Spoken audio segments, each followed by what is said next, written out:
Hello and welcome to the Reetin Entertainment Podcast, episode 430 for December 17th, 2023. My name is Nathan Reetin Spruth. Joining me this week, we have Andrew Roa McVeigh. We've got me here. And that's it. I don't know if we're doing a podcast next week. Oh, Uh, because of Crimbus. yeah, it's Christmas Eve next weekend, next Yeah. Sunday. And I'm totally down to do it because I'm not doing anything. Normally I go to my sister's house, but she's like, I'm going to be in Colorado. And so I don't think I'm doing anything. And my girlfriend will want to open the presents on Christmas. So I don't think I'm doing anything Christmas Eve. So I can be here. I would just need one other person to have no life and also be here. Hint, hint. I don't know. Yep. I don't know. I don't know what I'm doing. I genuinely don't. Yep. Of course, I'm your host, Nathan Reed Spruth. Hey, Ro, where can we find you? You can try going to a Roa website. It should work. It's up. Castopod's up right now, and that's linked through a Woa dot website, Yeah. a Roa dot website. Ooh, All of our whoa. links are there.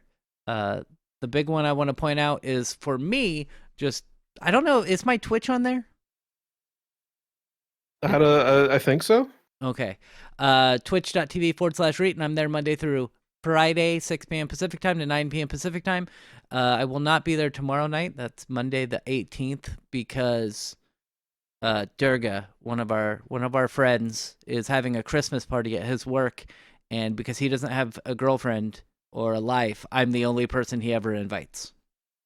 So I get free food, which is pretty great. Interesting. Yep. And but then Tuesday, Wednesday, Thursday, and Friday, I will be streaming. Hopefully, I'll beat Bot and Kaitos on Tuesday. I keep thinking I'm at the end, and then the game just keeps going. I got to a point where you like get.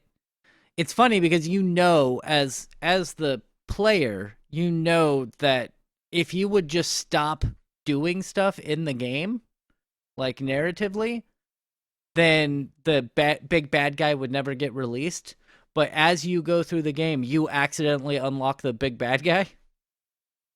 And so we get to the point where he you summon Satan basically. And I was like, oh, and then we're going to have the big boss fight. Nope, there's like another 15 hours of gameplay after that. After you unlock him. Got to go do other stuff. It's fun. JRPGs are goofy. JRPGs are really goofy. And you don't even play the main character. You're not. Oh. You play the guardian, like the spirit guardian of the main character. So you control the main character, but then every once in a while I'll be like, hey, Reetin, what do you think we should do in this? And you're just like, I don't know. Fuck off. So Huh. it's a little unique. It's nice that you're not the main character. And that also leads that to some swerves in the game, some things that you wouldn't expect happen because you're not the main character, so they make their own decisions. Kind of like in the yeah. That There's other game. there's another there is another game that I'm thinking of that I can't think of the name of that does it. Yeah. And Really what good. what games have you played this week? So I'm embarrassed to admit Fortnite? I'm playing a lot of Fortnite. Oh, are you playing the actual game or are you just playing the music? Because there's only like I've 15 songs. been playing Lego Fortnite. Oh, I see. That's not. I haven't played that, but that sounds fun. Like you actually build the walls or Legos and stuff. So yes, but also it's a survival game.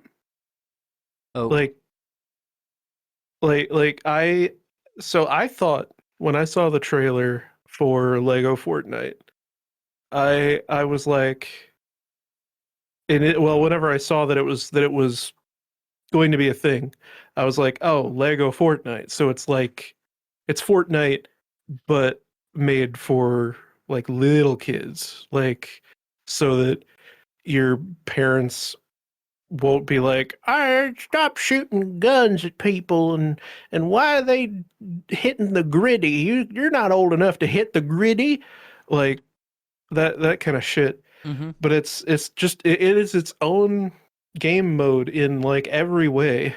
Uh, it's an open world fucking you know survival game like 7 Days to Die or Conan Exiles or like in that genre. That's interesting. Yeah, not what I expected at all, and it's fun. That's good. Um, yeah, I played it with a friend that just he saw I was online and was like, and he's been playing it. That was what made me go, yeah, I'll fucking give it a try. Why not? Because like I didn't think it would be, I didn't think it'd be any good at all. That's But good. yeah, so So you've and been you playing a lot of that. still, yeah, you still can use a lot of your skins that you might have gotten from the battle pass or buying V-Bucks, which I think is cool. It's just that they're Lego-fied. That is, I do like that. I thought when you said that, I thought, oh, they're just gonna have the same skins, but they actually turn them into like Lego Goku. Uh, so that is kind of a disappointing thing. Is a lot of the like crossover characters don't have Lego versions. Oh, Um, okay. at least not yet. Maybe because I've noticed that at least all the ones that I have looked at, the ones that don't have Lego versions are anime characters. Okay. So, and all the anime characters and cartoon characters have like this very specific cartoony shader on them. So maybe they're like they still haven't figured out quite how to translate that into Lego, and Well, maybe they'll also, do it once they have that. I don't know. what I was thinking is it's probably a licensing thing. It could very well just be a licensing thing. I don't really know. Like they just can't update those like they can keep the characters as they are, but they can't create new skins or anything for them. Is what I would I think don't would happen. know. It's really weird because I don't know what license they have with a lot of these characters because every new emote that you get you can still use. Like you can have Goku floss and shit. Like I don't That's know. that's probably not that's probably fine because it's just making the same character model just do something else. And Yeah, I see yeah, what you're saying. They would need to extend the rights if they wanted to have the character look different in some way. They yeah. have licensed that specific appearance of the character, but Hmm. not the right to change the character's design in any meaningful way. But that is cool that they took the time to make Lego versions of the characters. That is one thing I've Yeah, always liked, and I mentioned it on the podcast before. Even just old JRPGs and stuff where you would switch out your weapon and it would change the character model in the battle scenes and stuff. Always yeah. like that. It actually makes me upset. There are new games that are releasing that are like, oh yeah, you get different armor, but it doesn't show on your character. And I'm like, nope, that will stop me from playing a video game. That'll stop me from Yeah, playing an MMO. yeah, Just yeah, I agree. you didn't take the time to animate that one little thing. It doesn't work for me. Did you play anything other than Fortnite, or is it just Fortnite? Probably some WoW. Uh, yeah, no, it's just like Fortnite and mobile games and Yu-Gi-Oh! That's pretty Yeah. much it. I went on my Steam Deck last night, and I've been on a Star Wars kick. Like I don't know why I've just been like, man, I want to watch the old movies. I started watching the Obi-Wan series last night, and I downloaded just to see if it would work. I downloaded Star Wars: The Old Republic on my Steam Deck. Works great, like at 60 frames a second, high settings. The problem is they don't really have controller support in the game, so it's a little awkward to actually try to like fight things. Because I think World of Warcraft has actual controller support, right? I think it does, like it's there, Mm-hmm. but no one in their right mind would ever use it. It's Where not like Final Fantasy where Final Fantasy has control. Like it has a layout specifically designed for controller inputs because yep. it's on PlayStation. Yeah, well, the Final Fantasy 11 also had like really good controller support because it was on the PlayStation 2. Yeah, yeah, which Uh, is something. That is it, something. it was something.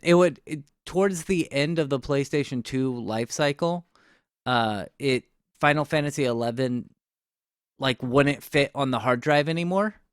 Yeah. So they would be like, you have to clear your hard drive and then like completely wipe it and then download Final Fantasy 11 because otherwise, like if you just updated, it wouldn't clear out some of the junk files and would tear up the hard drive. It was just Oh. it was great. It was awesome. And then they ended support for that. And now it's on its last legs, unfortunately. The other game I played on Monday, I downloaded a game that was actually announced at the Video Game Awards called The Finals, and I had some fun with it. It was all right. Wasn't amazing, but it was all right. Oh, is that like the like really fast paced shooter that Yeah, yeah, like it has a lot of destructible environments and shit? that is correct. Yes, it was It's fun. kind of like what if Rainbow Six Siege played like a normal arena shooter? Yeah, and the two modes that I played, I mainly played the 3 team one, but there is a 4 team one as well. So you get either 3 teams of 3 or 3 teams of 4, or I'm sorry, 4 teams of 3. And yeah, you're just going around and trying to basically secure capture points from the other teams, and whoever has the most points at the end wins the game. You can also steal. So like you take similar to the bomb one in Halo. You have like a bomb or a trophy that you take to a specific area, you put it in, and then you have to defend that point while it fills up. But somebody can come in and steal that from you, and then they get the points for that location. And then Huh. you move on to the next one until the team with either 20 or 30,000 points wins that match, and you move on. It was fun.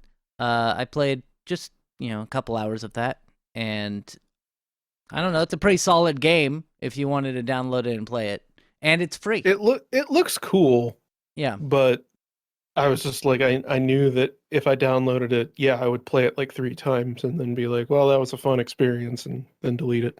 yeah. I really have to have friends if I'm gonna continuously play a game like that instead of just being like, oh, I want to play this all the time. It's definitely a social game. So those were the games I played: Bankaito's, the finals, and just a little bit of Star Wars: The Old Republic on my Steam Deck, just to see how it works. Let's move on to some stories, and we have a lot. We have a lot of stuff. I don't know why. Some weeks everyone's like, there's nothing to talk about, and then this week everyone's like, we want to talk about everything that happened this week. The I don't know first about the others, but I just like anytime I see something that is above like a 4 out of 10 on the scale, then I post it. Yeah, yeah. We have some people that will post stories, and I'm just like, this isn't really a story. This isn't something that we're gonna add on here. But that's okay. The more stories to choose from, the better. We can always eliminate stories. We can't just make shit up. Wait a minute. We can just make shit up. We can Oh just lie. fuck. We can We can just become. ask ChatGPT to hallucinate something fucking ludicrous and it wouldn't matter. That'd be great. Maybe we'll do that on April Fools. Have I the think it's Chat GPT created list. yes. Um, we're going to move on and talk about this first story. Unify Devices broadcasted private video to other users' accounts. This is from Ars Technica. That's um the what's the word? Bad. It's really bad. Yeah. Especially Yeah. since Unify Ubiquity is used in a lot of small businesses. Hmm. So like it's yes, it's still bad if it's a private residence, right? And they're able to oh no, you see the dog or whatever eating up the couch. But with a private business or a small business, that's bad. That's bad. It's is anything happening here? You're the one who brought it up, I believe. So, Yeah, so it would appear, according to Ubiquity, that something terrible happened on the back end whenever they were doing a system upgrade, and they didn't go into super detail on what exactly caused this, but essentially it caused you to, while you were logged into your account was associated with the data of somebody else's account. So you would log in and see all of somebody else's security cameras, um, which is, that's bad. That's pretty bad. It was seemingly random.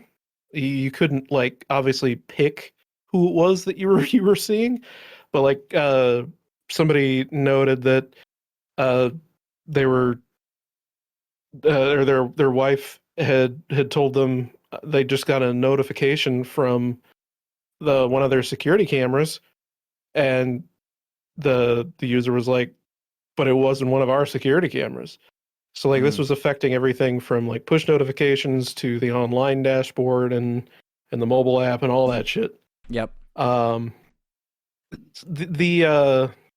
the articles from Ars Technica, because it's like one of the three websites that I actually look at articles from, Yeah. and uh, apparently there's been a problem with this before, not with Ubiquity specifically. Um, but it's generally something to do with a middle box device, as they describe it, which is not something that I have heard of, at least not that terminology. It kind of sounds like a CDN or something, because they describe it as a box that caches certain data, including credentials of users that have recently logged in. And when mismatches occur, the credentials for one account can end up mapped to a different account. Yeah, this Uh, I got a definition from Google. It's a computer networking device that transforms, inspects, filters, and manipulates traffic for purposes other than packet forwarding. They include firewalls, network address translators, load balancers, and deep packet inspection devices. yeah, the that and first part of that description sounded like a load balancer. It's still not like I've never heard of something like that, but I don't doubt that it exists on some level. Uh, it seems like a pretty egregious problem, though, if this can just randomly happen on accident during a software upgrade. Yeah, Uh, yeah. they did So they did take it pretty seriously apparently and fixed it pretty quickly. But yeah, they addressed it essentially like within a few hours.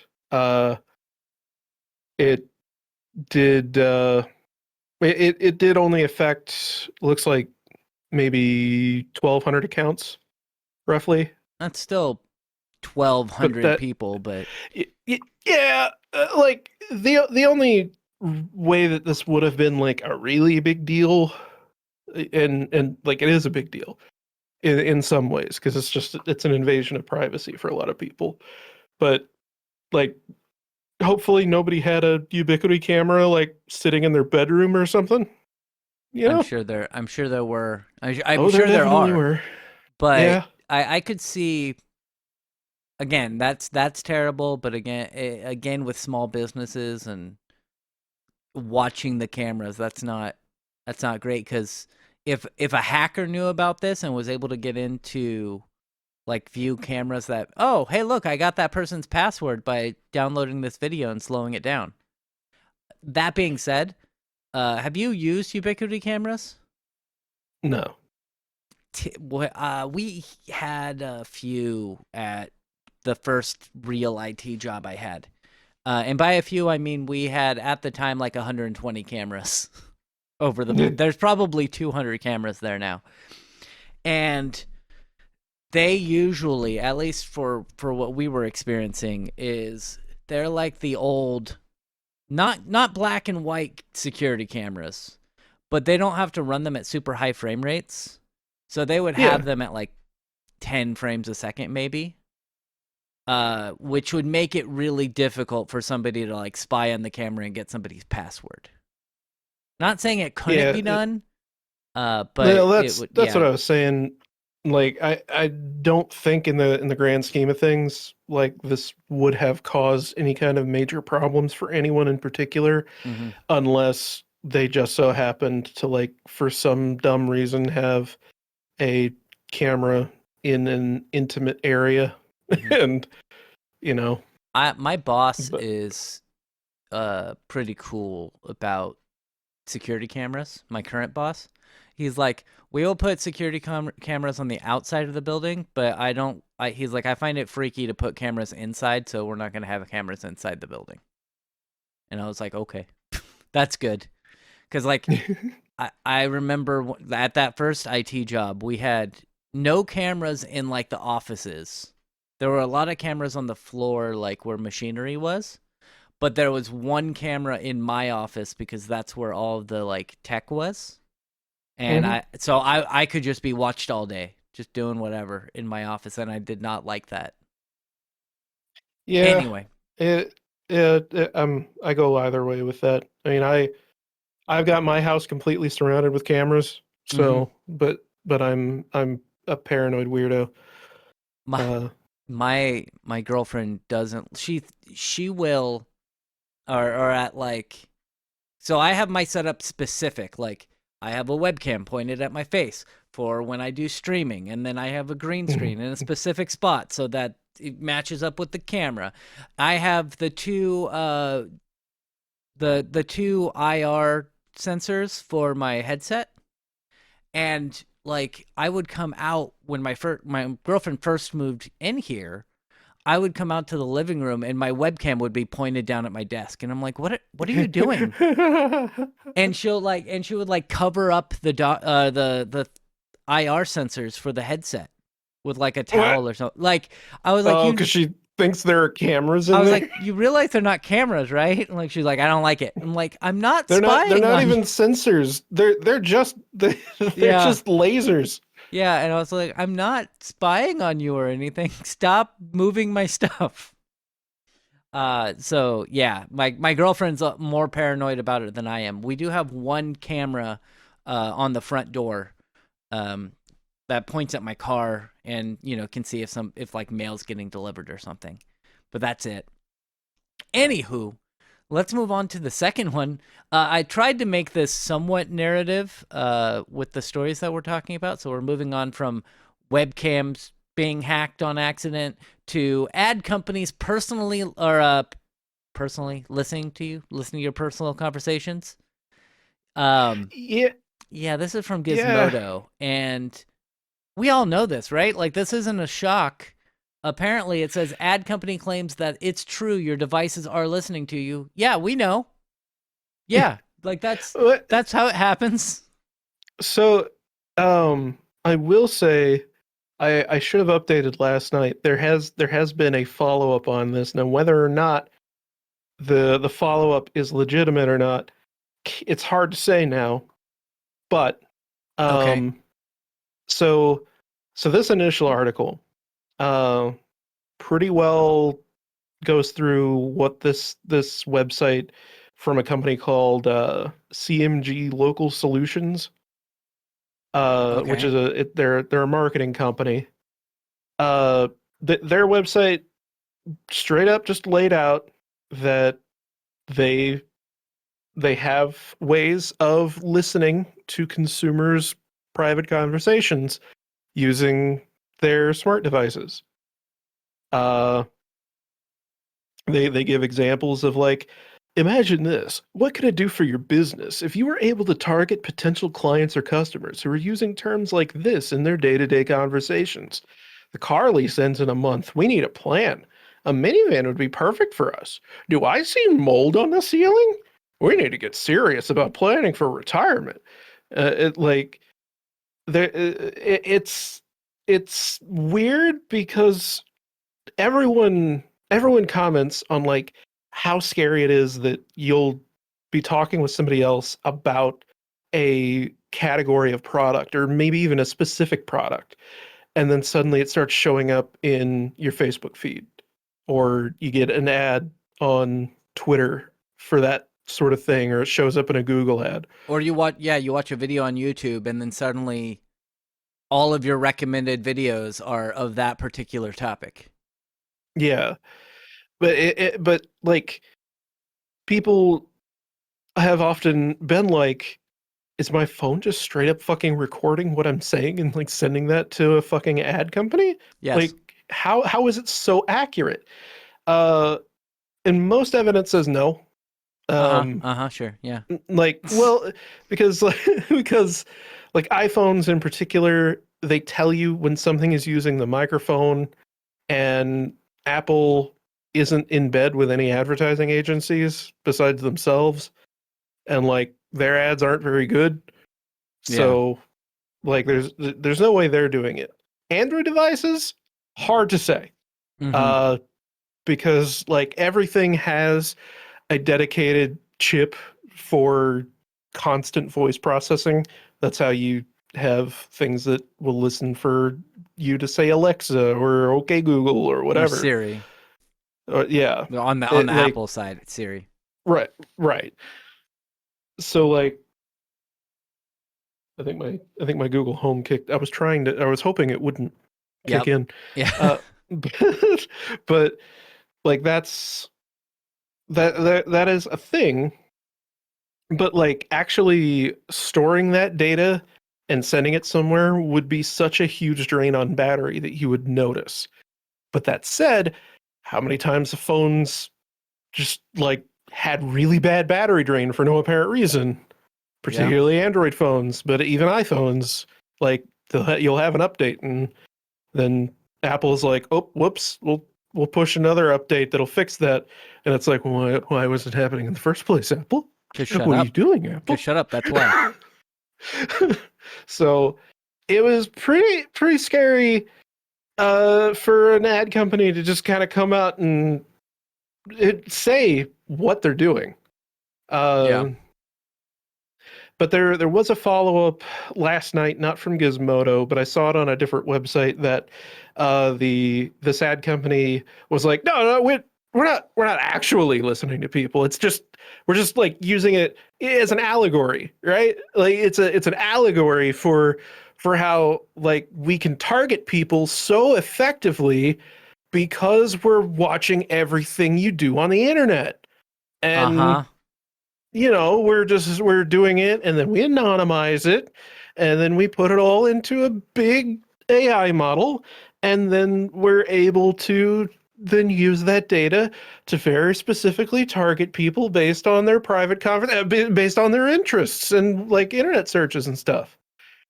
So it officially they're not listening to us, I'm gonna make an but MMO that will track people's conversations in game and then provide ads when they start up the game for specific products. you don't think Discord's already doing that? Yeah. They probably are. They're listening to this conversation right now. They've got to be making money somehow. Ain't Uh nobody buying that much turbo, Nitro. It's called Nitro, I think. nitro, Yeah. Uh whatever. I yeah, I mean we all know that when we post on, Twitter or Facebook that you're going to start seeing ads, or if you Google something, that what is it called? Double click? Is Yeah, that that's the one of cookie? their big tracking. Yeah. If you Google something and say, "Hey, I want to look for a new car or something," they'll start showing you like on Facebook, like, "Hey, the 10 top electric cars," and all that jazz. So you know that's happening. Well, I and like and not to mention, uh, so it speaking of the way that Google does tracking, we mhm. don't have a story on it because there's not really much to say about it yet. But you know, Google's new tracking thing is coming into Chrome very soon, Yeah. where they're disabling third-party cookies, which, like, if you use Safari on your iPhone, you already by default have third-party cookies disabled, but they're turning off third-party cookies, and then it's just kind of forcing in a new standard on the web where your browser itself has a tracking function built into it that monitors everything that you do on the internet and then, quote unquote, anonymizes that data and then sends Uh-huh. it off to the ad company and all that good shit. So like, yeah, it's it's gonna be at a point where like you don't even have to actually like interact with anything. It really is like you can be searching on DuckDuckGo and it doesn't fucking matter because the browser itself is watching what you're doing. Yeah, and that happened with, or there's another thing that happens. I know I've been texting a friend before, and I'll mention a product, never Googled Yeah. it, and then you go to Twitter and you're like, why am I seeing ads for this particular product when I just texted my friend for it? Like, yeah, it's all sorts of messed up. So they're all watching you, and stop everything you do on the internet except for listening to the Reetin Entertainment podcast. That's my Oh, suggestion. yep. Yeah. Only listen to podcasts. Do it through castapod.org website. We have Don't. 3 shows for you to choose from. What more do you Yeah. need? We have Bug City Blues, which is our new Shadowrun podcast, which the first episode apparently just reached 1,000 downloads. We All have right. Yeah, we have Clinton's Core Classics, which has been doing really well. That's done, so you can listen to it from start to end. And then we have the Reetin Entertainment podcast, which has been around for 7 years now. 7 or 8 years.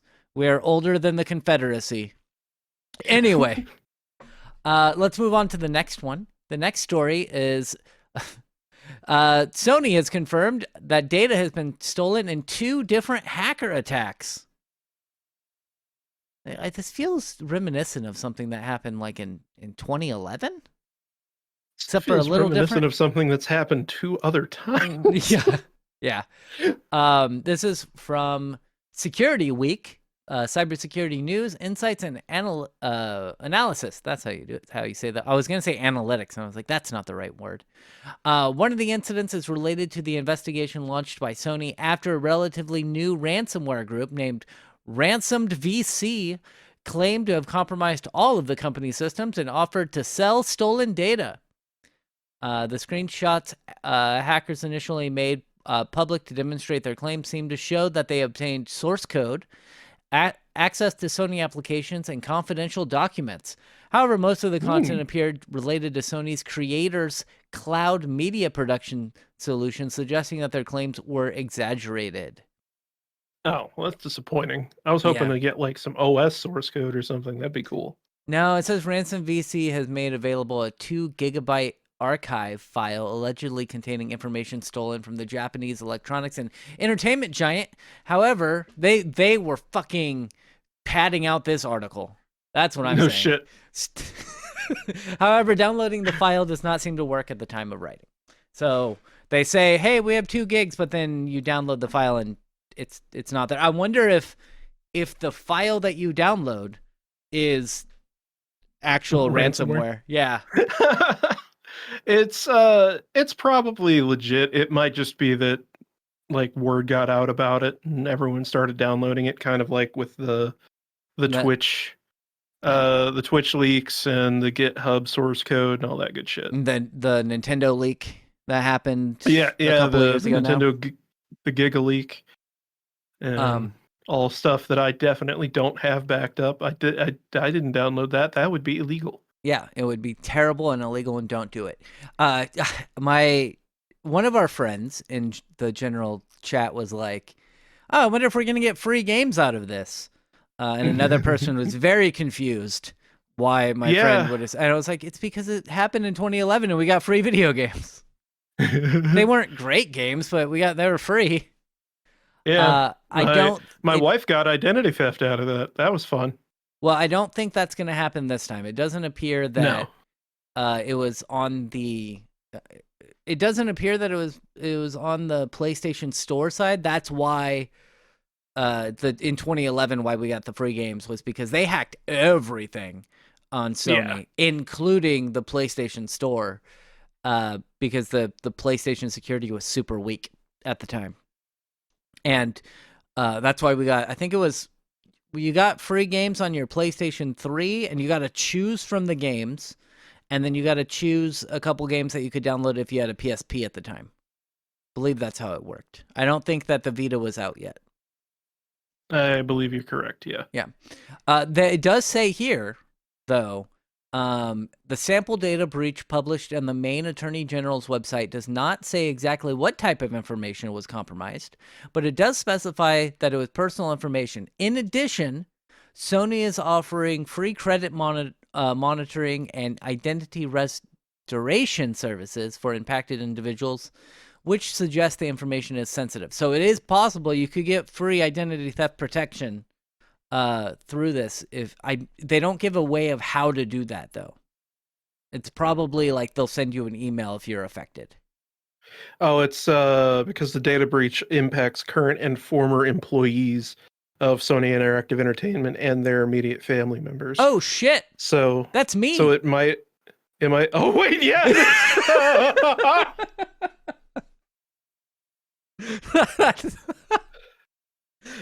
Oh wow. I might have to contact because I wasn't technically an employee, but I worked there for a year, so probably. they, yeah, they very likely have your info because they probably had to do like a background check on you and shit. So I I might have to I don't. actually look that up. that's Uh, that's kind of funny. yeah. Um, there Anyway, uh there was also um a bit in here saying that some of this data exfiltration happened because of the Move It hack, which I don't think we talked about Move It I on don't think here. we Maybe we did. did. I don't think we did. Um, that was something that affected a lot of large companies. I had only like vaguely heard of Move It, which is it's a file transfer software. I Oh, don't really know what it's used for, but apparently it's used by a lot of enterprise, like large enterprise companies. Um, I it's remember, secure managed file transfer software. It's a free. yeah, It's Move It Freely is a free command line FTP secure FTP SSL client for Windows 7, 8, 9, and 10 system. 7, 8, and 10 systems. Sorry. Move It Freely exchange files with secure FTP. Blah blah blah. I bet so it's you. just an FTP client. Yeah, it's a free one that uses command line, but I think that uh, this is probably used because when I was at Sony, we had we had Sony Bend Studio working on Days Gone, but there were other studios that would assist. So they would contract out to certain studios, and they would have to send the Perforce data to those companies. They would have to send assets and stuff and game builds to the other companies, and then also there was like a backup that they would do in Southern California. They would send the entire builds of the game down to Southern California, and that's 50 or 60 gigs that they would uh, do, and that's probably what they're using it for, and it's probably used all around Sony because they have their movie Well, it divisions and stuff too. it says on the website for the software that it seems like its main thing is that it complies with government regulations on like PCI and HIPAA. Mm. Uh, so it's probably because they've had like some kind of third party auditing and shit, uh, which apparently wasn't effective Yeah, because they sent out a security bulletin at my workplace that was like, luckily we don't use this, but just in case you were thinking about using it, don't. yeah, we don't use it where I'm at because we both work in the healthcare field now, right? No, Oh, you don't. Connor does. nope. Connor does. I thought maybe you worked tangentially or something, but technically Nope. all of our stuff is HIPAA, which is why I can't work internationally. Because I've asked my boss. I was like, "Can I work when I'm like in Japan or something? Like hop on for Oh a yeah, while?" no. And he's like, "No, not even a little bit." And I was like, "But in the employee handbook it says if we get approved." He's like, "Well, I'm not approving it." I'm like, "Oh, okay." So that makes sense. And apparently, don't use Move It because even though it complies, it doesn't do it very well. Yeah, It's it a did a malicious very compliance. bad job. We are gonna move on to our next story. This one, I guess, is good actually, which I'm surprised they won. And we'll get into it in just a second. I'm surprised they won this case, but not the one against Apple. I have thought about that as well, and I think I know why. Yeah. So Um, this is from go ahead and Massively introduce it Overpowered. to. Yeah, this is Massively Overpowered. Epic sued Google, finding that Google Play engaged in monopolistic tactics, and Epic won. They beat Google in this, which again, I think that if they were going to win against Google, they should have definitely won against Apple because they're both monopolies. Like their app stores are both monopolies on that system. And I would say Apple even more so, but you go on. Well, that's the thing is I think, and this is I have not read anyone like explaining why this is the case, but I my best guess is the difference between Google and Apple in this lawsuit is that Apple owns everything top to bottom. Which I know on the surface that sounds like well that's like definitively a monopoly, right? Yes. But but it's different in that uh Apple is not forcing you as a developer to publish on their platform, period. Uh and no one else like I don't think this is about necessarily developers. I think this is about OEMs. I think this is about like Samsung. Uh, who the fuck else makes Android phones in America? Uh, Samsung, and then you have what Huawei, but they're not no, anymore. I guess it's ZTE. Are they Sony, still a thing? Sony, Sony Xperia. They make does. the Xperia phone Yeah, still. yeah, I uh, know there's a lot of phones. I just don't. yeah. Most of them are THC. Chinese, but hey, either way, uh, no, it's not THC, is it? I don't Oh know. no, you were thinking of HTC. I was thinking HTC. of I was thinking of they just. don't they I'm don't make sorry. phones anymore. I'm sorry. I'm in Oregon. I only know about THC. LG doesn't make phones anymore. Oh, LG was fun. Anyway, I I I'm just gonna say that I never owned an LG phone, but they always seemed to be coming up with something new, which was cool. yeah, yeah, Anyway, they were one of the last holdouts for making unique product. Motorola, there we go. there That's we one. go. They're owned by Lenovo, which is a Chinese company. Well, you win some, you lose some. Yeah. Uh, anyway, point being, I think it's because Google strong arms you if you're going to be an Android OEM into using their systems. So, Mm. like, if you're going to make an Android phone and if you want access to publish on, or if you want access to Google's billing system, because I think that's the other part is that Google has their own like payment transacting system, Hmm. then you have to comply with all of Google's standards. If you want to if you want to have the Google Play Store on your device, you have to do everything that Google tells you to do. And if you're going to use the Google Play Store on your device, then you have to use Google's billing system for all payments that are run through that. And I'm thinking that that's like kind of the thing is that while uh, Apple doesn't have anybody else making Apple devices. So like there's nobody that they're holding into compliance other than people who want into Apple's ecosystem.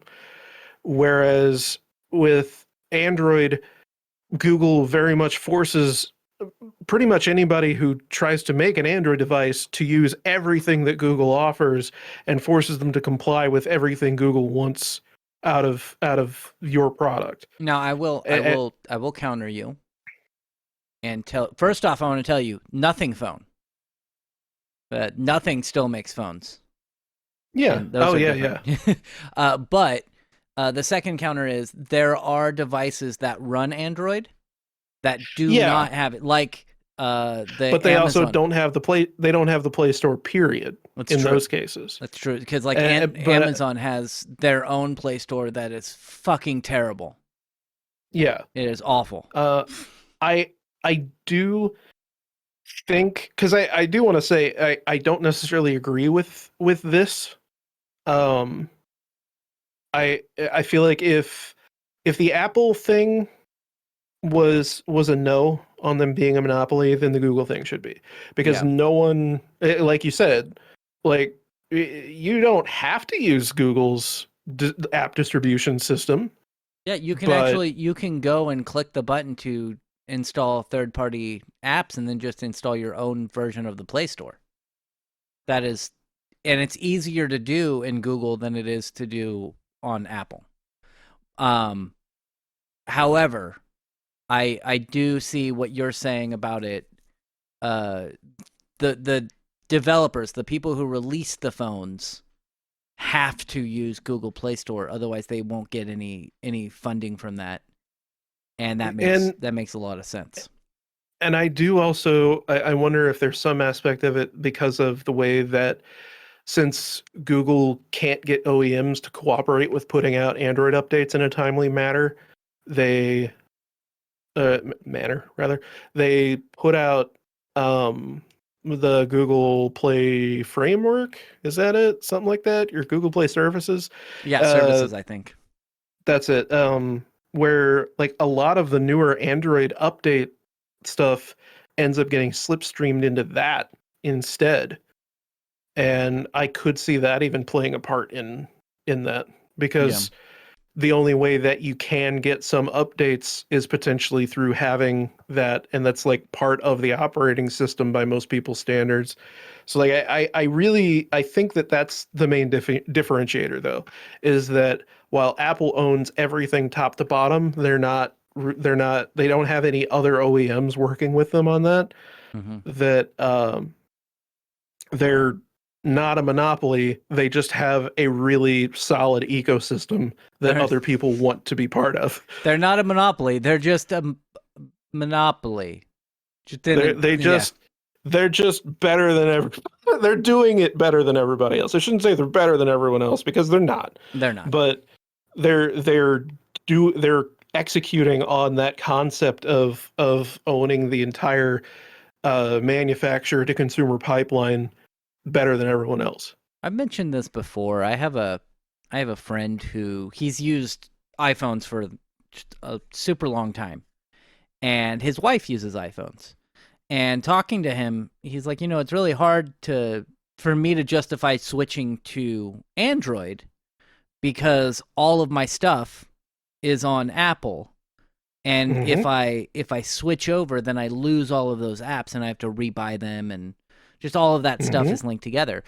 And he told me that he's like, I would be okay with switching to Android, and I think I would be all right with it. But my wife sees the iPhone as a status symbol, and I was like, Yeah, oh, yeah, that's and a weird thing. it is really weird. And I'm not a huge fan of it. But that's And okay. it's funny because like I see it the opposite way of like I hate that I use an iPhone because I see it as a sign of me being a normie. Yeah, yeah, yeah. And Epic has so they've done this. Obviously, Google is going to appeal the decision. We'll see what happens in the appeals courts, and maybe keep you updated. Who knows? Who knows what we'll do in the Mind future? you, I want to further elaborate. While I don't necessarily agree with this decision, at least in the context of the overall lawsuit thing that Epic is doing here, uh, I do like it. Yeah. I would love for Google to have to take their tentacles out of an aspect of the Android ecosystem. Or give you the option. So in Europe, this happened years ago with Microsoft. In Europe, when you install Windows, it gives you the option of what browser you want to have. So it's like, do you Yep. want to use Edge? Do you want to use Chrome? They could do something like that where, uh, maybe not even to that extent. Just say, hey, when you sign up, do you want to have the Play Store? Do you want to have access to the Play Store? And you say yes or Yeah. no. That I mean, everyone's gonna say yes, right? But at least Hmm. that you'll have that option of installing something, some third party option. So they did this. Epic won this lawsuit. They lost the one with Apple. This is going to appeals court. Epic has also come out this week. This isn't a story, but they said that they are totally fine with putting their games on third party platforms like Steam, but that Steam needs to lose the 30% royalty bonus on, Yeah. and that's not going to happen. So, No. but also, Valve has come out this week and said, stop inhaling your exhaust fumes from the Steam Deck. A- It's Apparently, it's bad for you, I guess. they don't know. They don't know if it's bad for you or not. Um, but they they want to play it safe and be like, please, for the love of God, stop. Yeah. It's if it has a scent and it's coming from inside of an electronics device, it's probably some kind of chemical. Like, don't do that. Yeah. And They, they're not wrong. yeah, this story is from IGN. And yeah, don't, I mean, what people will do is they'll turn on their Steam Deck and literally just huff the vent. And it's like, It smells so good though. it's like And that it's new like car smell. it is something along those lines. It's like I don't know. It's like not even a like yeah, smells really nice. Yeah, I don't know. I don't know how to describe it. It's just like a Comfy. comforting smell. It's good. They need to have a Steam Deck smell Candle. like essential oils is what, but yeah. Yes. Uh, Your wife it comes it home, she's like, why does it smell like electronics? And you're like, it's so good. it it's kind of like whenever you get like those fans with like the coil in it that's for heat, they're heater fan Yeah, things, yeah. or like whenever you first turn on your heat in the wintertime and you get that burnt dust smell. I It I have the radiator heaters or whatever, so I Oh, don't so you really get don't you that. don't know. No, No, no. it's but it's I don't know if there's like some kind of chemical on electrical heating elements or what, and that has to burn off initially. But there's just something about that smell, and maybe I'm just a fucking weirdo because I really love the smell of burnt gunpowder. Some people really love that. They love that burnt gunpowder smell. Like Um, I would again unironically like if there was like incense. If you could like mhm. put that into incense, I'd fucking buy the fuck out of that shit. I would be surprised if there wasn't somebody who makes that. Like you might I'm be you might have to go to Etsy or something, but you could probably find it. I'm gonna look it up right now. Yeah. My girlfriend Holy likes. shit! You found it? First result on Etsy: Yep. gunpowder incense. Are you gonna buy some and make your I'm strongly considering. It's only $10 for ne- a 3 pack. next week? We're gonna get like Aroa being like, the cop showed up at my house. Holy shit! Gun smoke scented candles. Oh my god! you know, There's a whole fucking market out here. my my brother-in-law really, they have like 40 something guns. They would probably love that.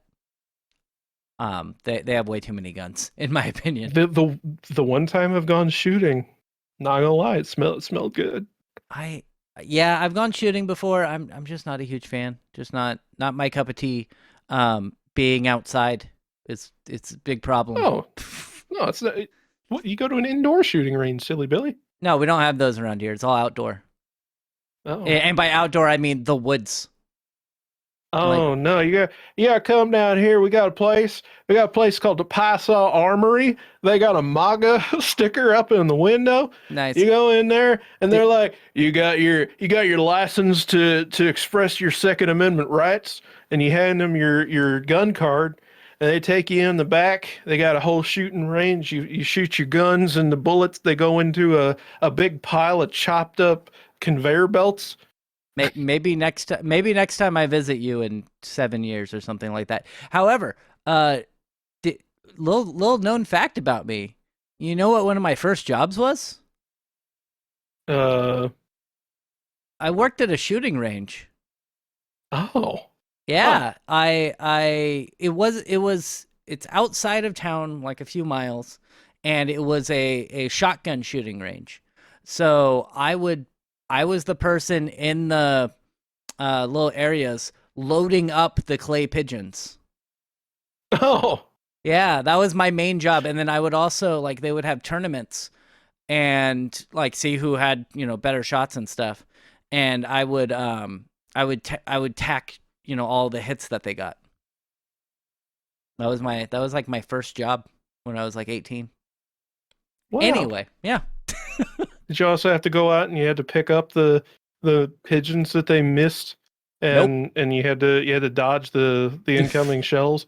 No, they just kind of left them there. They just and once You they didn't hit have the like a ground, they mattress on your back like the ball boys at golf courses? no, those clay pigeons are super fragile.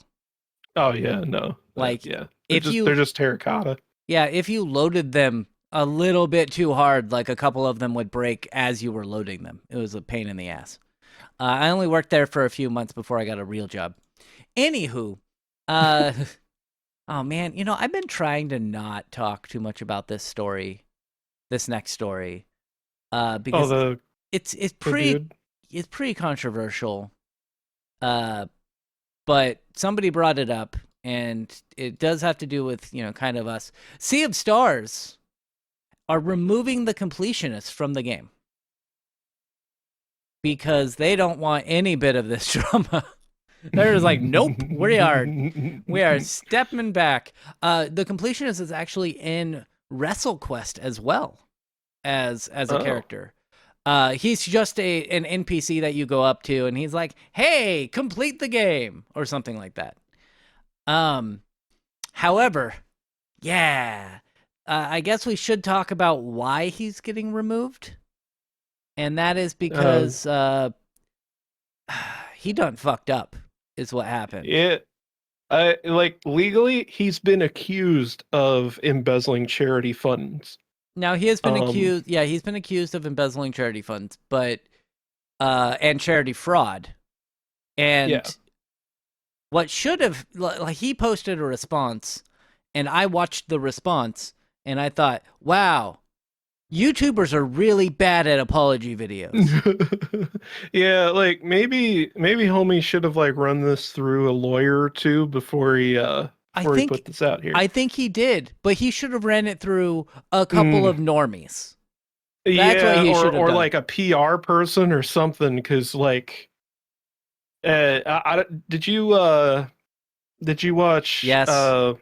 okay. The Carl's Jobs Yeah, response to the response. Yeah. yeah, pointing out that he directly implicated himself during his response. Yeah, what he So, should what so the okay. Let's go back here. There are two YouTubers, some ordinary gamers. There's a guy named Mudahar, yeah. and then Carl Jobst. They are two YouTubers who kind of expose shitty things that people do. Carl Jobst is mainly, from what I've seen, like exposing people who cheat in video games, like as speedrunners.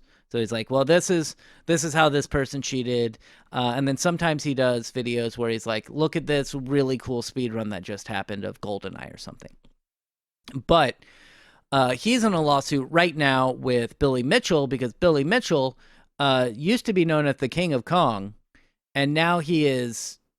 Uh, it's pretty widely known that Billy Mitchell cheated his high scores, and then Now he's lied known about it. as the guy, yeah, the Yeah. guy who cheated at King Kong or King Uh, Kong, Donkey yeah, Kong. Donkey Kong. Yeah, and that was he lied about it for like 40 years. Um, but Carl He's still Jobs lying and about it. yeah, Carl Jobs and Mudahar have went and they found out that the completionist Gerard Khalil, he has an open hand foundation. Open Hand Foundation was created by Gerard to give money to people or give money to charities that help people with dementia. So he would raise money in what's called Indie Land, and they would play a bunch of indie video games, raise money, give that money to these groups that they worked with. The problem Supposedly. is, yeah, the problem was that they didn't give that money away. And I think we did talk about it on the podcast. We did talk about it on the podcast, and then we kind of let it sit for a while. But they had about $600,000 in the bank, and it never went anywhere. They never actually gave that money to any companies, and that was the problem. And so Carl Jobst and Mudahar uncovered this, and then they uncovered some other things like during the videos, during the Indieland streams, Gerard would say, hey, we're giving all of our bits, all of the subscribers we get today, all of that money is getting given to charity. But they had, so that $600,000 that they had in the bank was directly from donations. And so they gave the $600,000 to the charity now after 10 years, but they never like accounted for the bits or the subscriptions, which is charity fraud. Apparently, it can allegedly. Please don't sue me. And so they came out with these videos, exposing this, and kind of alluding to the fact that it could be charity fraud. And what Gerard did was he came out with a response video, and in the response video, what he should have said was, "I'm sorry." And we've now donated that money, and in the future we will be better about this and more transparent. It should have been a 5-minute fucking video that was like, we screwed up, it's my fault, I'm sorry, we will be better in the future. If there's an audit, we'll show that nothing malicious happened, there was no charity fraud, anything like that. That's what should have been done. What he did do was he made a 25-minute video where the first couple of minutes were, hey, we did this, we screwed up. And then it moved on to, I'm going to show you why it's bad that these two people made these videos. And also at the end, I'm going to threaten legal action against Carl Jobst and Muda. And that was the wrong thing to do. I would have been, I don't know. I know I'm not in this position, but if Gerard came up to me and showed me this video and was like, should I release it? I would have been like, fucking no. He looked angry. He looked very angry, and not, well, and he was not he like was he was trying guilty. to, yeah, he was trying to do the like appeal to emotion Mm-hmm. and give off the vibe of like someone who is offended that someone would accuse him of such a deplorable thing.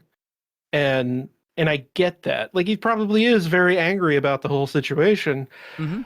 But you gotta play to the way that the public is going to interpret anything that you say. Yeah, And also it helps if you don't, again, further implicate yourself by saying something that you probably shouldn't have said. that's true. You should. Yeah, what was it that he implicated? What was it that he said that implicated him further? Uh, Something to do with the charity and bits and stuff. yeah. But I think. But It might have, no, I don't, yeah, I don't remember. I don't remember specifically what it was, but I know that that Carl made like a big point of being like, and then he says this, and I don't know why he said this, because that pretty well just puts it out there that he's admitting to Yeah, charity fraud. yeah, and he in my if I were to write the apology video for Gerard, I would have him come out and say, "Hey, I'm sorry. The money has been donated. We donated the $600,000 to this company. We're going to be more transparent in the future. Maybe set a limit, like, hey, sometimes those big charities, they do require a large sum of money, because just donating like even $50,000, there's going to be some places that's going to go that's not actually going to benefit the people with dementia or whatnot, right? Like, and so they actually want a larger sum of money so that more of that money can be given to the people who need it. And so come up with a number and say, hey, we're going to be more transparent in the future. We're still going to do our Indie Land donation streams and blah, blah, blah. But we're gonna have a ticker that once it gets to $150,000, then we're gonna donate that lump sum to X charity, something like that, right?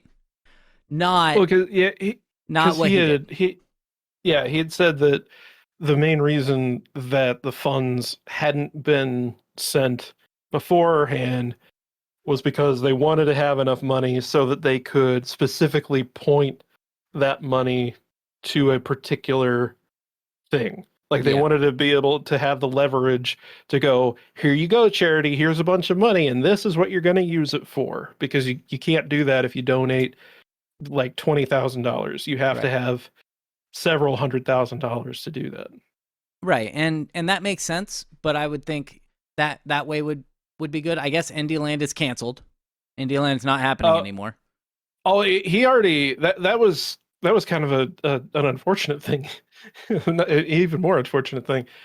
He already had done the last Indie Land. He Oh, had already really? can it like yeah. He was like, I want this to be the last Indie Land, and I want it to go off with a bang and all this. Like there's a clip in Carl's video of that, uh, Well, which it's is done. And then also they're not going to be raising, unfortunate. basically Open Hand, the charity that he founded, is dead now. It's gone. They're not going to be doing anything anymore with the Open Hand Foundation now that they've donated the money. The big problem is that I saw is they used quotes on the Open Hand Foundation that were lies, like fake quotes from companies saying, "Hey, they're one of our biggest donors and stuff," and they hadn't donated to anybody. Which is a huge red flag in my opinion. So, yeah, and now it's to the point where Gerard, I don't think he's uploaded a actual completionist video in like a month since this happened. There have been no actual completionist videos released. And before that, they were very consistent, at least once a week, posting a video that they would. It was either a completionist video or a top 10 video. And he Maybe mentioned it that wasn't. Maybe it wasn't in the Carl Jobs video. Maybe it was in the Mudahar video because I did maybe. watch both. Yeah, I've watched two of Carl's videos and one of Muda's.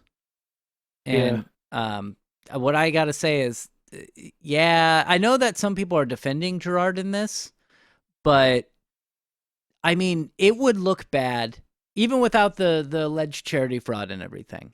It would look bad to have that money in that account for 10 years and not donate it when you said you were going to donate it.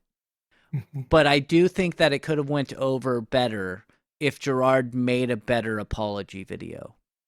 Um, Again, what I would say is, hey, thank you, Carl and Muda, for pointing out these flaws that we had.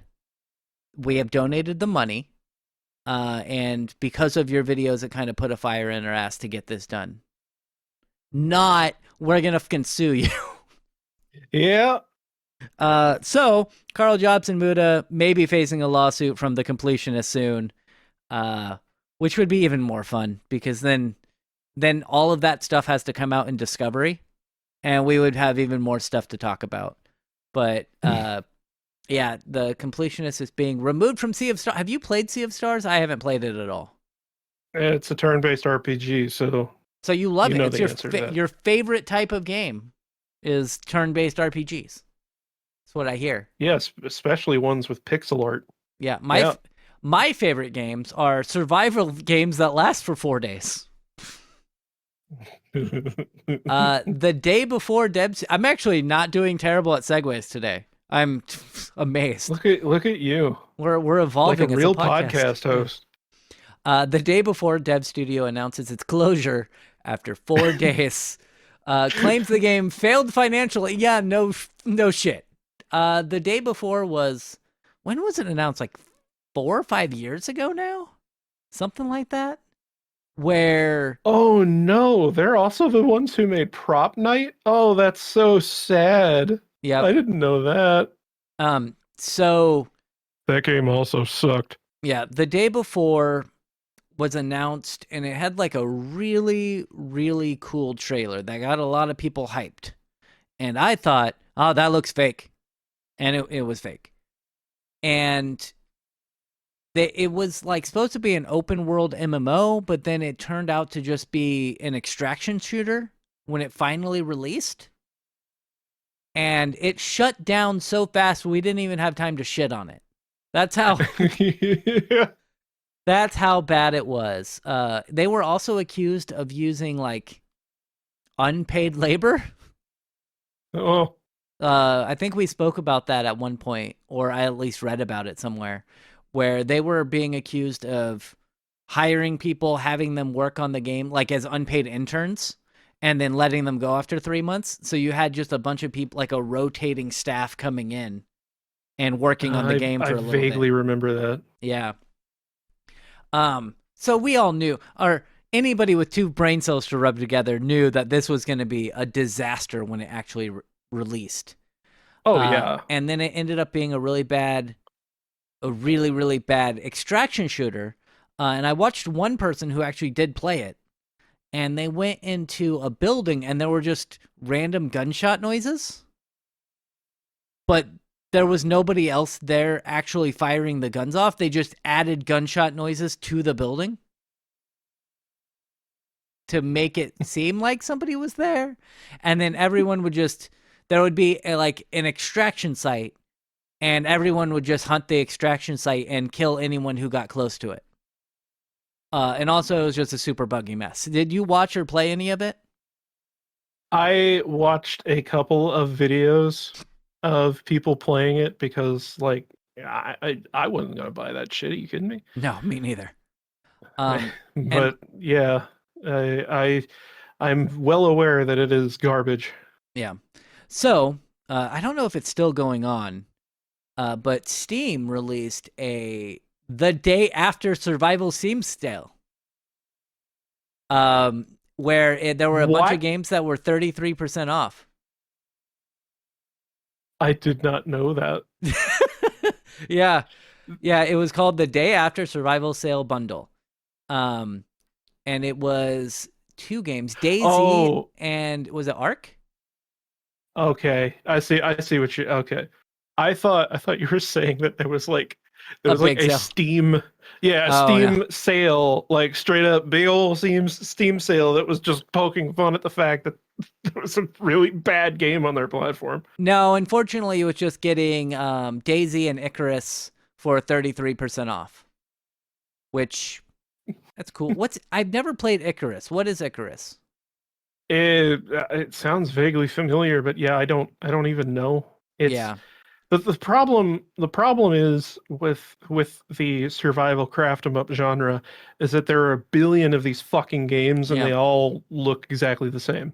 So I scrolled down on this link from PC Gamer, and if you look at the second picture there, it shows a picture, and the tagline underneath says, "Me riding my giant tamed bird, while other giant birds hang around my house in Icarus."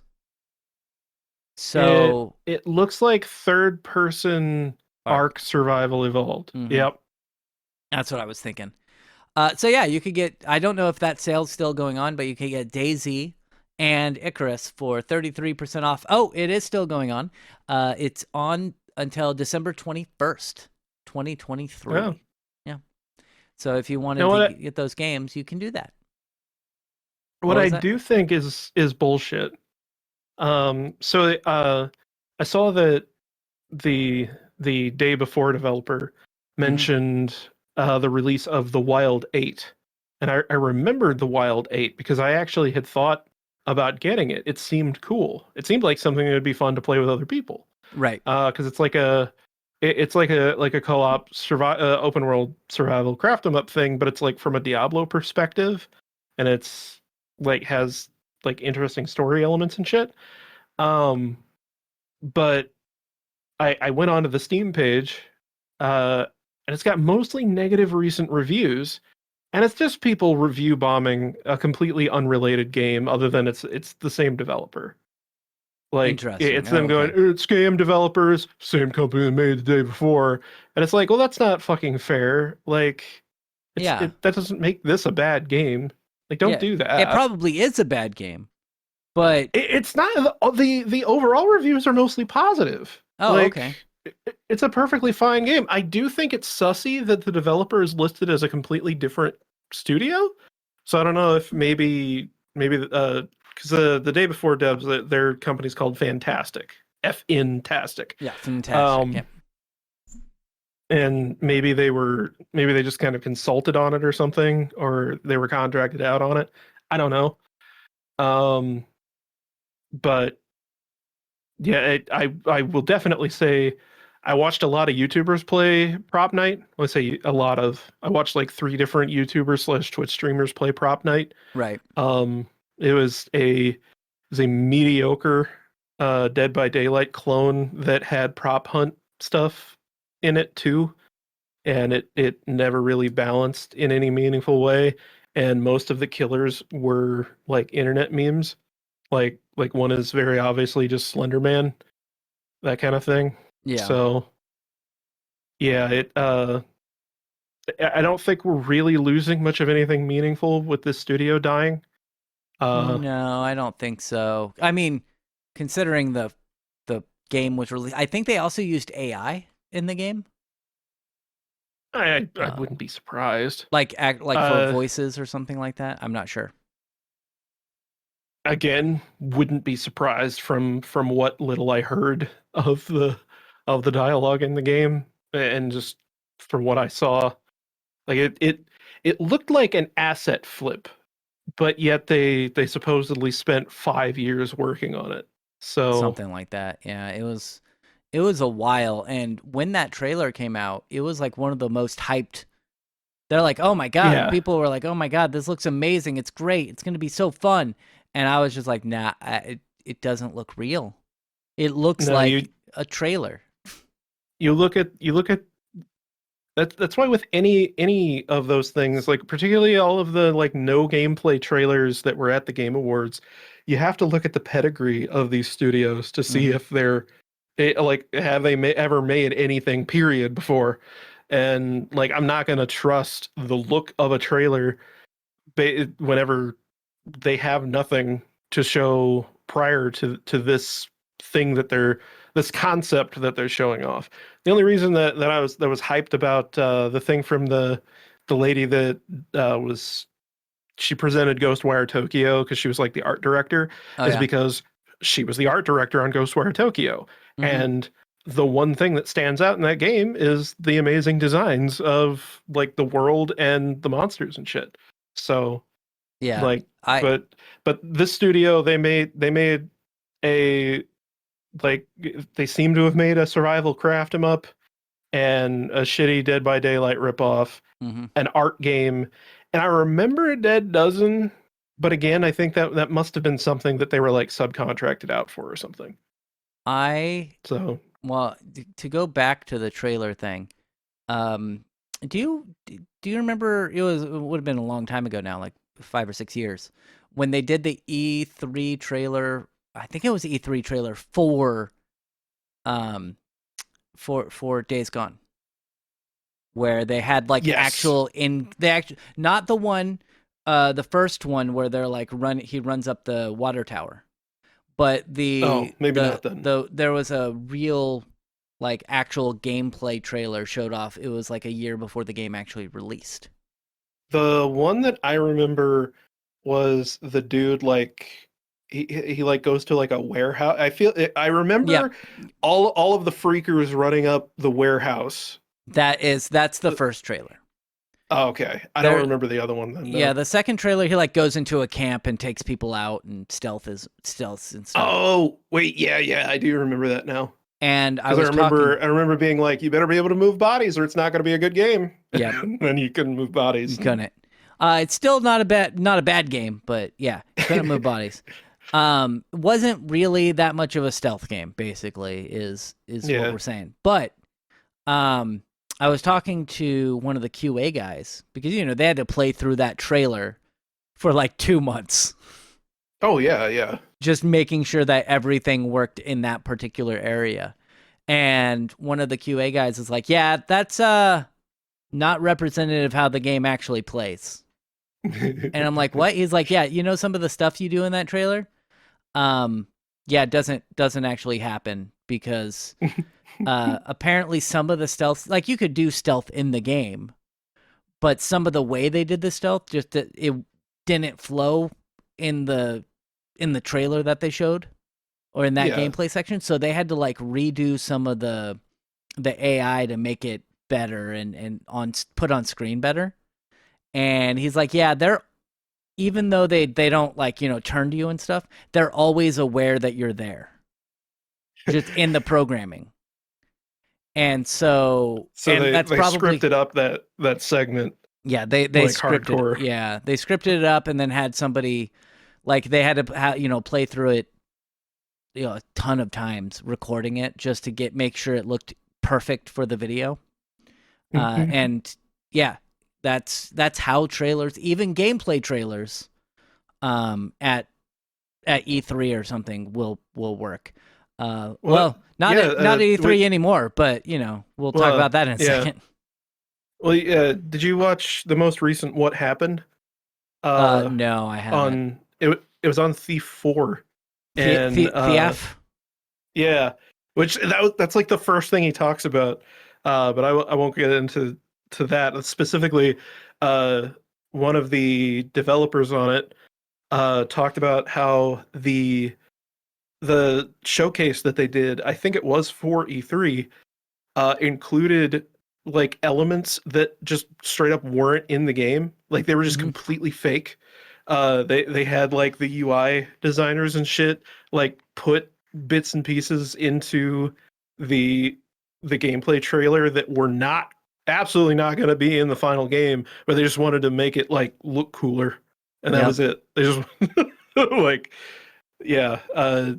We've heard numerous times through people talking about working in the games industry that like those E3 demos are always a huge fucking pain in the ass They are. because you have to make this vertical slice. It has to be perfect, and it's going to be like it's gonna be a like 6 month old beta release whenever like the game is going to be in active development the whole time that you're doing that. So you're putting out video of an out of date build of the game that's going to be even more out of date by the time anybody sees it, and it just feels really bad and embarrassing, and it takes time away. It's just Now, it's a good thing E3's dead. yeah. Well, yeah, and we'll talk about that in a second. But I do want to say, that first trailer for Days Gone, the one that you remember, where you had all the freakers like running after you and stuff. Yeah, That apparently was done in engine on the PS4. And they flew a ton of people. Like they flew at the time like half the studio down to E3 because it's a big reveal. And there was one programmer who basically did everything. That yeah, whole freaker thing, like with all of yeah, them yeah, able to run on the PS4, that was all Norm. yeah. And Norm is the shyest person that you will ever meet. And so people are coming up and they're like, "Oh my god, that's amazing! You got that to run on PS4 hardware." And people are like, "Yeah, that was Norm." And Norm's like, "It was a team effort. Please stop fucking talking to me." but he doesn't curse. But he was like, yeah, please just go away. But Well, and yeah, I imagine they did that second trailer that was all scripted up because somebody at Sony was like, "Can you make this look more like The Last of Us?" yeah, probably. But as we have not even alluded to, as we have said, E3 is dead. Um, Yeah. E3, it's been we've known it's been dead for the last like what 6 years now, 7 years, maybe not that long, but like Uh, five no, years. it was pretty much like it was already on its last legs pre-pandemic. The Mm-hmm. pandemic hit, and then it was done. Yeah, and they've been trying like they're like we're gonna hold virtual event. I think they tried to do that in 2020 and it didn't really work. Yeah, Uh, and then in 2020, did they do a E3 in 2021? I don't think so. I don't think they did anything. And I don't think they did one in 2022 either. And then this year, yeah, again, it's been 4 years in a row due to COVID, is what it says here. Um, and they're just like, yeah, we're done. We can't do it. And it says after more than 2 decades of E3, each one bigger than the last. Yeah, yeah. The time has come to say goodbye, the organization wrote. Thanks for the memories, GGWP. But even before the pandemic, as you said, like Sony pulled out of E3 5 years ago or something like that. Um, Yeah, Xbox, Nintendo pulled out back with the Wii U. yeah, Nintendo pulled out. Xbox or Microsoft pulled out. Um, Did they? Bethesda started doing their own thing. I knew Bethesda was doing their own thing. I think maybe Xbox was the last like hanger on to E3. I think Xbox was the last like big company that was still there. Um, And we're 'Cause just I think Ubisoft was doing like Ubisoft Connect yeah. sometime around like 2017, 2018. And like in the middle, what was mid 2000s, early 2010s, like E3, a giant conference where, they show off a bunch of games at once, made a lot of sense. Um Yeah. but but now with video streaming being so ubiquitous, and basically all they showed off at E3 was just a bunch of trailers, then it just gets to the point where you're like, is it really worthwhile? Does it really matter when we can just host our own events? And so that's what they've all been doing. Bethesda's been doing it, or Microsoft, Sony, Nintendo. The Nintendo Directs are great, because they're short. They're like half an hour, and they're like, here are the games we're fucking releasing, and that's it. It's great. You don't have to spend an entire week waiting for the next conference to happen. Yeah. Um, And and you get rid of all the problems of like technical issues. You don't have to have like Ubisoft doing the like stupid cringy live hosts and being like, "Look at our next big game, it's laser tag." And yeah, like that stupid shit. Like it's a lot cheaper. It makes just more sense logistically. Yeah, there's really no reason for something like E3 to exist anymore. The only reason I think that something like PAX is a thing is because it's so very like community driven. yeah. Because like the games showcase stuff, while yeah, it's a great way for you to market your game, I don't think it really serves as much of a purpose as something like Steam Next Fest does, you know? Yeah, and they'll also have, like, I go to the Portland Retro Gaming Expo. I did it every year for a few years, and I haven't gone there in a couple. Like I haven't done the last two because COVID stopped 2020, and then I Yeah. I didn't go in 2021 or 2022. But before that, I had gone to like 5 or 6 of them. Um, and with PAX and Portland Retro Gaming Expo, they'll bring in YouTubers and stuff to do like do panels and Q&As and all that jazz. And that's really cool. And I think that's part of why PAX is so good. I've went to panels for like Pat the NES Punk, the Game Sack guys, the Completionist. Probably not going to go to any more of those. Um, they probably won't have any more of those. Pro Jared, he had a panel once that was pretty good. Probably not going to that one. Um, don't just stop doing shitty things. But and I think that's a big part of it. Same thing with like Comic-Con, right? Like they show, it's not just, hey, we're showing movie trailers. It's also we're doing panels with, the actors from this TV show or movie, Right. and they're talking about it. And And like, E3 was just video games, which we can yeah. now just view the trailers on YouTube.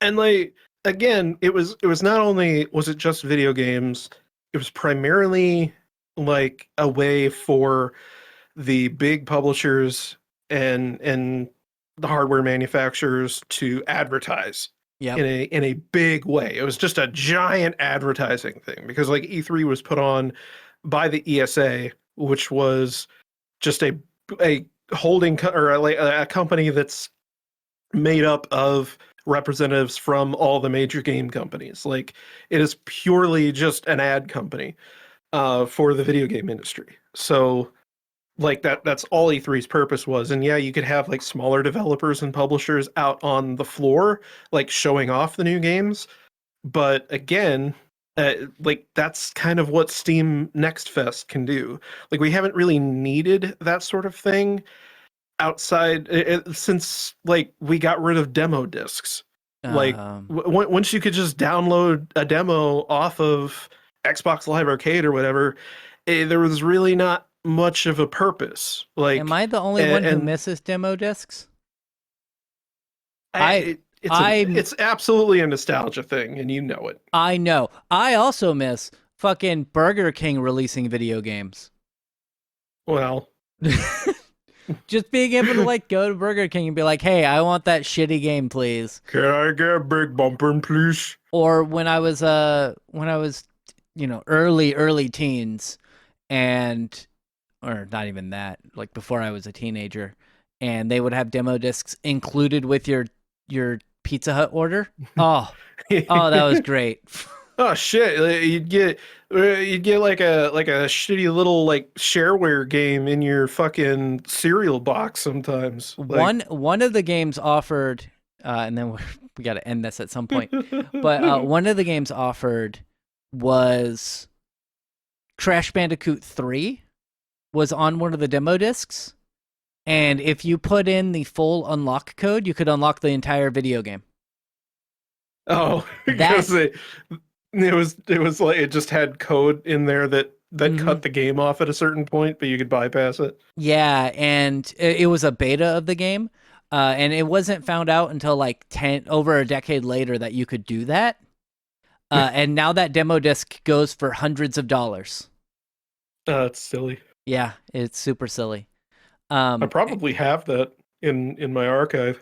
before we leave, I just want to say one of the games that I remember playing as a demo was Final Fantasy VIII, and that demo was a lie as well.